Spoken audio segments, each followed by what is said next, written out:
Bakit mo ako iniwan? Oras ay hindi mabalikan. Kailangang tangkapin ang mga nangyari sa atin. Kalungkutan dapat takpan. Gamit ang ngiti at sabihing okay lang. Ngunit, hindi ko makalimutan ang mga pangako mo sa akin na sa bahay tayong tatanda. Walang iwanan, walang tagsilan. Pero anong nangyari? Ika'y tumingin sa ibang babae. Iniwan mo kong luwaan. Para ang isang tanga, naghihintay mapakasalan.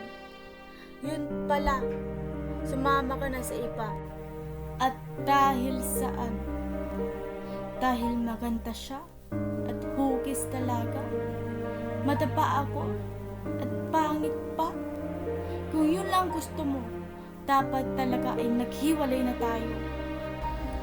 Pero bakit masakit pa rin ang mga iniwan mong sukat sa akin? Parang isang ngipin na palaging kumikirot at nangingilot. Ngayon, napagtanto ko, kahit kailan pala, hindi tumipok ang iyong puso. Gustong gusto kitang makalimutan, dahil ang puso't isipan ko'y napupulag-pulagan. Hindi lang naman ikaw ang laman ng aking puso. Tanging katang-isip lang ang sumisigaw ng iyong pangalan. Subalit, kahit anong gawin ko, ikaw pa rin ang hinahanap-hanap o iro ko. Siguro, tama nga ang sinasabi nila na napapaliw na ako. Baliw na baliw sa pag-ibig mo.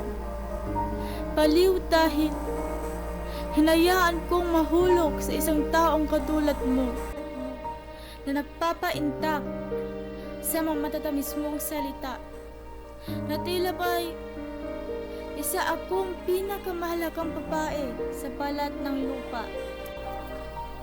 Binigay ko naman lahat, puso, kaluluwa, maging man ang aking katawan. Ngunit, hindi pa yun sapat? Buong buhay ko, ako'y naging tapat. Wala lang pa yun sa'yo? Sa bagay, sino pa ba ako para maghusga? Parehas-parehas kayong mga lalaki, mga walang hiya.